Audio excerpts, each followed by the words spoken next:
जब तक आप इसकी स्टोरी चैप्टर का एक्सप्लेनेशन नहीं समझेंगे, ये क्वेश्चन आंसर आपके दिमाग से उड़ जाएंगे। इसलिए वीडियो तभी देखना जब आपने इसका चैप्टर पढ़ रखा हो। लास्ट लेसन के चैप्टर का मैं डिटेल एक्सप्लेनेशन कर चुकी हूँ। ऊपर आई बटन में लिंक आपको मिल जाएगा। तो क्वेश्चन आंसर रेडी करने से पहले आप इसकी स्टोरी अच्छे से डीप में पढ़ लेना, क्योंकि तभी आपको इसके क्वेश्चन आंसर समझ आएंगे। सो नंबर 1, मैं आपको वो short and long questions explain करूंगी जो एग्जाम में हर साल आते हैं रिपीट होकर। एक भी फालतू एक्स्ट्रा क्वेश्चन आपको मैं नहीं पढ़ाऊंगी। सारे एग्जाम के क्वेश्चंस हैं जो हर साल आते हैं लैंग्वेज चेंज करके। अभी मैंने वर्ड यूज किया लैंग्वेज। तो सबसे पहली बात कि आप लोग क्वेश्चन ही गलत करते हो कि कितनी लैंग्वेज में क्वेश्चन बनकर आएगा। लैंग्वेज तो एक ही रहेगी, इंग्लिश। तो आपको क्या पूछना चाहिए कि कितने तरीकों से क्वेश्चन बन के आएगा। तो वो सारे तरीके भी मैं अपनी इस वीडियो में बताने वाली हूँ कि एक क्वेश्चन को एग्जामिनर आपसे कितने तरीकों से पूछ सकता है और आपको उसे कैसे आइडेंटिफाई करना है, कैसे अटेम्प्ट करना है। तो मेरी इस वीडियो में 15 शॉर्ट क्वेश्चंस होंगे और 4 लॉन्ग क्वेश्चंस, और इन सभी क्वेश्चनों के आंसर्स भी मैं आपको बताऊंगी, एक एक लाइन एक्सप्लेन करूंगी, और आपके एग्जाम में एक एक मार्क्स के जो क्वेश्चंस आते हैं वो भी इसमें कवर अप हो जाएंगे। But the main thing is short question ज्यादा से ज्यादा आपके 2 नंबर, 3 नंबर, 4 नंबर, और लॉन्ग क्वेश्चन 5 से 6 नंबर तक में आते हैं। तो वो सारे क्वेश्चन विद आंसर्स आज की इस वीडियो में आपको कवर किए जाएंगे। So let's begin. So first question is this. सबसे पहले मैं आपको सारे शॉर्ट क्वेश्चंस कवर करूंगी and in the end long. So I recommend आप अपने साथ एक नोटबुक पेन लेके बैठे, अगर नहीं है तो साथ के साथ आप स्क्रीनशॉट ले लीजिए।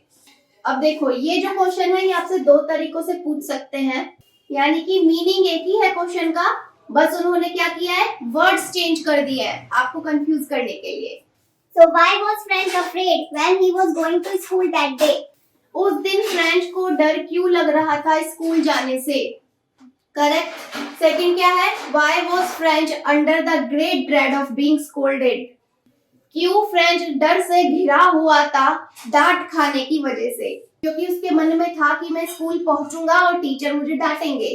तो वो क्यों डर रहा था टीचर की डांट खाने से? ऑलराइट, तो क्वेश्चन का मीनिंग सेम ही हुआ, बट एग्जामिनर ने वर्ड्स चेंज करे हैं। सो इस तरह से आप इसका आंसर लिख सकते हैं। पॉइंट्स में लिखा है मैंने।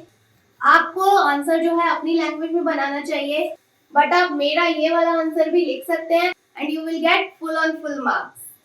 तो first is, French was studying in a school where grammar, history and other subjects were taught.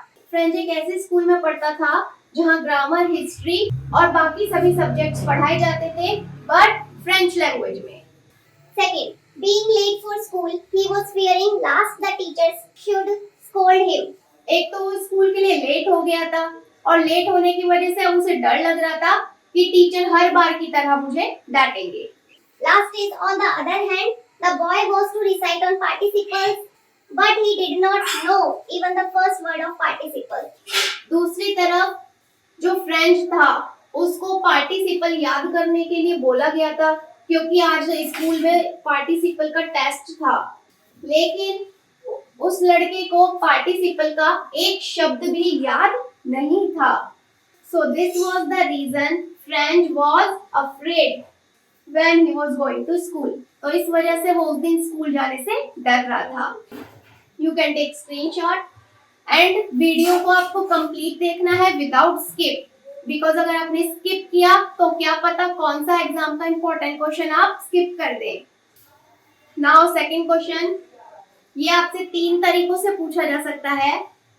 What things tempted French to keep away from school? वो कौन सी चीजें थी जो फ्रेंच को टेम्प्ट कर रही थी अपनी तरफ, जो फ्रेंच को अपनी तरफ लुभा रही थी, जिससे फ्रेंच के मन में क्या आया कि आज वो स्कूल ही ना जाए, to keep away from school.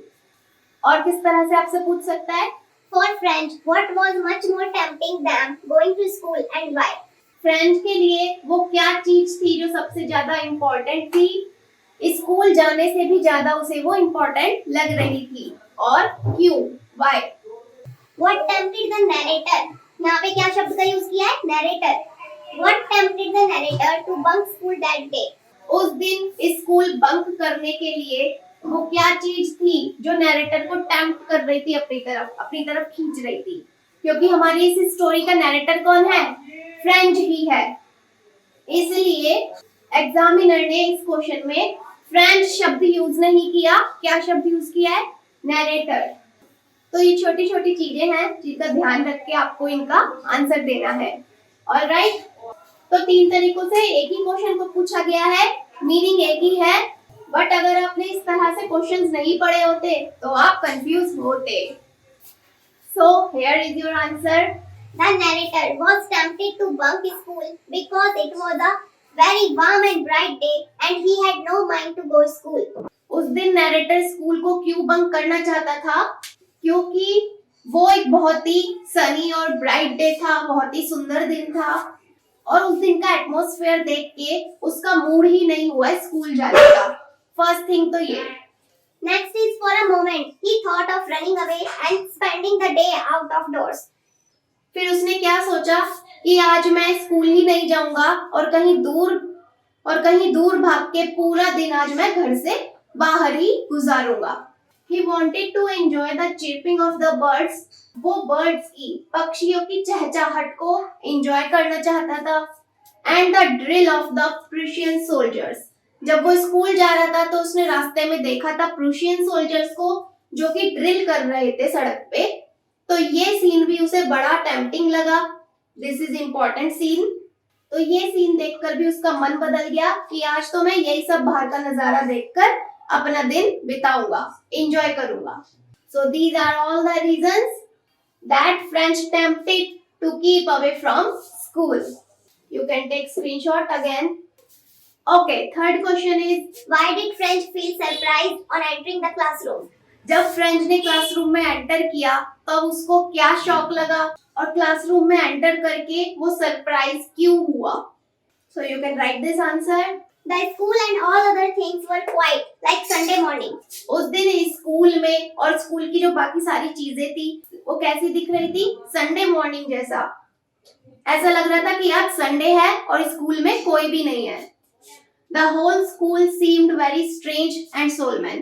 पूरा स्कूल बहुत ही स्ट्रेंज और अजीब तरीके का दिख रहा था। When French entered the classroom, Mr. Hamel asked him politely to take his seat. जब फ्रेंच ने क्लासरूम में एंटर किया तो जो उसके टीचर थे मिस्टर हैमिल, उन्होंने उससे बड़े प्यार से कहा कि अपनी सीट पर जाके बैठ जाओ। Mister हैमिल was in his prized dress. और उस दिन हैमिल ने कौन सी ड्रेस पहनी थी? जो वो अक्सर उन मौकों पे पहनते थे, जैसे अवार्ड फंक्शन हो गया स्कूल में या और कुछ खास मौके हो गए ओकेशनली, तो उन्होंने उस टाइप का उस दिन ड्रेस पहना था जो कि उनका फेवरेट ड्रेस था। और ये सारी चीजें देखकर जो फ्रेंच है वो सरप्राइज हो गया था कि आज मेरे टीचर ने मुझसे प्यार से बात कर कैसे ली, क्योंकि हर दिन तो मुझे वो डांटते हैं और आज मुझे डांटनी पड़ी। The narrator was surprised most to see the village folk sitting quietly on the back bench. और जब नैरेटर ने क्लासरूम के बैक बेंच को देखा, यानी कि जब उसने पीछे की बेंचेस देखी और देखा कि वहां पे गांव के लोग बैठे हुए हैं, तो वो नजारा देखकर वो सबसे ज्यादा शॉक हुआ। Which were otherwise empty always, क्योंकि वो सीटें हमेशा खाली पड़ी रहती थी।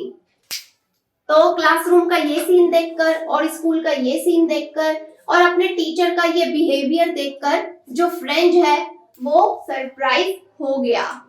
सो you can see guys, these answers are very easy. ये आंसर्स इतने इजी हैं कि आपको पढ़ते ही याद हो जाने चाहिए। अगर आपने इसका चैप्टर अच्छे से डिटेल में पढ़ा है तो क्वेश्चन पढ़ते ही जो आंसर है वो आपके दिमाग में आ जाना चाहिए। और अगर आप इंग्लिश ट्रांसलेट करने में माहिर हैं तो आप अपनी लैंग्वेज में भी आंसर बना सकते हैं। Otherwise you can use this language, जिनको मैंने बहुत ही इजी वर्ड्स के साथ बनाया है और आपको समझाया है, and you will get full and full marks. Okay, fourth question is, ये 2 तरीकों से आपसे पूछा जाएगा। What did French notice that was so unusual about the school that morning? French ने क्या नोटिस किया जो कि बहुत ज्यादा अनयूजुअल उसको लगा उस दिन स्कूल में? How was the scene in the school in the morning of the last lesson different from that one other days? School में वो कैसा सीन था जब टीचर ने उसको वो लास्ट लेसन पढ़ाया?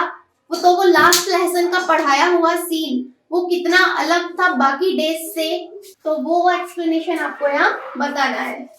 सो यस, ये क्वेश्चन का जो मीनिंग है वो कुछ कुछ सेम वैसा ही है जैसा इससे पहले मैंने अभी आपको थर्ड क्वेश्चन पढ़ाया था।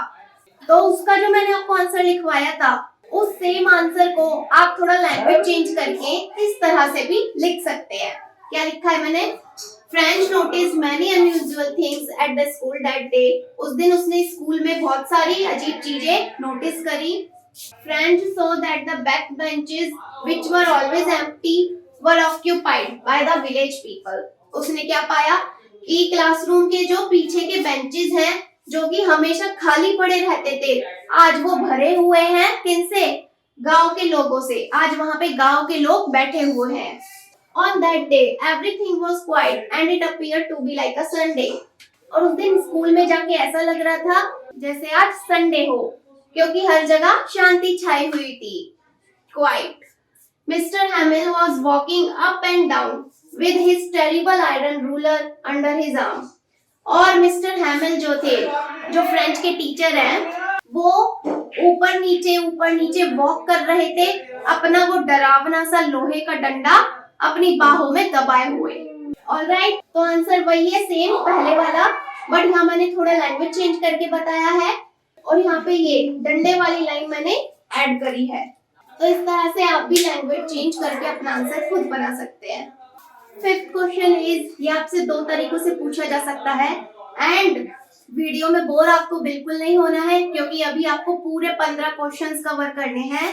तो अगर आपको अपने एग्जाम की जरा भी चिंता है तो एक भी क्वेश्चन मिस मत करना, क्योंकि मिस करने का मतलब है कि आपने कोई एक ऐसा इंपॉर्टेंट क्वेश्चन मिस किया जो शायद आपके एग्जाम में आने वाला है।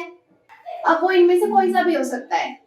तो मेरा काम है आपको हर एक क्वेश्चन बताना और आपका काम है हर एक क्वेश्चन पढ़ना।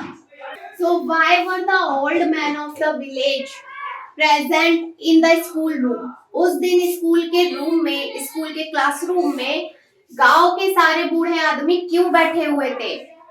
और किस तरह से आ सकता है? Why there had come the old men of the village in French school? यहाँ पे फ्रेंच स्कूल ये वर्ड यूज किया है कि फ्रेंच के स्कूल में उस दिन गांव के सारे आदमी लोग आकर क्यों बैठे थे? So there is your answer of this question. Mr. Hamill had been teaching in that school for the last 40 years. जो मिस्टर हैमिल थे वो उस स्कूल में पिछले 40 साल से पढ़ा रहे थे। His devotion and discipline towards the student community had become a commendable record. This is the important word, commendable record in the area. और 40 साल में उन्होंने स्कूल में जिस तरह का व्यवहार रखा, बच्चों को जिस तरह से पढ़ाया, अपनी वफादारी स्कूल के प्रति जो उनकी रही, तो उन सारी चीजों ने पूरे एरिया में एक कमेंडेबल रिकॉर्ड बना लिया था। उनका एक बहुत अच्छा रिकॉर्ड बन गया था 40 साल का। इसीलिए in order to pay their respect the old man and the other high dignitaries had come to school. इसीलिए उस दिन गांव के वो जो बूढ़े आदमी लोग थे और भी जो हाई पोजीशन वाले लोग थे, वो उनको रिस्पेक्ट शो करने के लिए आए थे। उनके मन में मिस्टर हैमिल के लिए जो प्यार था, जो रिस्पेक्ट थी, उसको वो शो करने के लिए वहां पे आए हुए थे। एक तरह से गुड बाय कहने के लिए, अलविदा कहने के लिए। Okay, so next important question है हमारा, what was the troubling news that shocked all who were present in the school? उस दिन स्कूल में जो भी लोग प्रेजेंट थे, टीचर, फ्रेंड्स और जो गांव के लोग थे, वो सब कौन सी न्यूज सुनकर परेशान हो गए थे? यानी कि कौन सी न्यूज ने उन सब को शॉक कर दिया था? और किस तरह से आ सकता है question? What was the order from Berlin that surprised all? Berlin से वो कौन सा ऑर्डर आया था स्कूल में जिसने सारे स्कूल वालों को सरप्राइज कर दिया था? तो ये इजी लैंग्वेज का आंसर आप लिख सकते हैं as it is, when French entered the classroom he was surprised to see the old villagers sitting on the back bench. They looked very sad. He took his seat. French जब enter हुआ classroom में तो उसने क्या पाया कि गांव के जो लोग हैं वो पीछे की सीटों पे बैठे हुए हैं और वो सब बहुत ही सैड हैं। और फिर फ्रेंच भी अपनी सीट पे बैठ गया। Next point is, mister Hamil mounted on his chair. Mister Hamil भी अपनी चेयर पे बैठे। He looked serious and grave. और वो बहुत ही सीरियस दिख रहे थे और दुखी दिख रहे थे। ग्रेव मतलब दुखी। He spoke in a very gentle tone. उन्होंने बहुत ही भारी आवाज में कहा. उन्होंने क्या कहा? Stating that it was his last lesson in French. कि फ्रेंच भाषा का ये उनका last lesson है, last chapter है. This sad and shocking news troubled all. तो ये थी वो sad और shocking news जिसे सुनकर सब के सब ट्रबल हो गए, परेशान हो गए. अब आप लोग सोच रहे होंगे कि इस क्वेश्चन का जो आंसर है वो तो बस इतना ही था, एक लाइन का. क्या आंसर था? कि जो वो चैप्टर पढ़ाने जा रहे हैं अब वो लास्ट लेसन है फ्रेंच लैंग्वेज का और इस दुख भरी न्यूज ने सभी को परेशान किया. ठीक है, तो आंसर तो बस इतना ही था, एक लाइन का. तो मैंने बाकी का सब क्यों लिखा? क्या जरूरत थी आंसर को मुझे लेंथी करने की? So it's only for you. आप अपने अकॉर्डिंग आंसर को छोटा बड़ा कर सकते हो. ज्यादा लंबा आंसर लिखना है तो आप इसमें और वर्ड्स ऐड कर सकते हो. अगर 30 to 40 वर्ड्स या 50 to 60 वर्ड्स में आंसर मांगा है तो आप ये पूरा लिख सकते हो. अगर केवल एक नंबर में क्वेश्चन आया है, एक नंबर का क्वेश्चन है, तो आप केवल ये लास्ट की लाइन ही लिखोगे. ठीक है, इसमें आपको पूरा एक नंबर मिल जाएगा. तो ये आंसर आप अपने अकॉर्डिंगली लिख सकते हो, वर्ड्स के हिसाब से या आपके मार्क्स के हिसाब से. अब आप देख लेना आपको इसमें से कितनी लाइन यूज करनी है और कितनी नहीं. इसीलिए मैं आपको एक एक लाइन लिखवा रही हूँ. अब उसमें से आपको कितना शॉर्ट लिखना है, कितना लॉन्ग लिखना है या और कितने वर्ड्स आप ऐड कर सकते हो, वो सब कुछ आप अपने अकॉर्डिंगली करेंगे.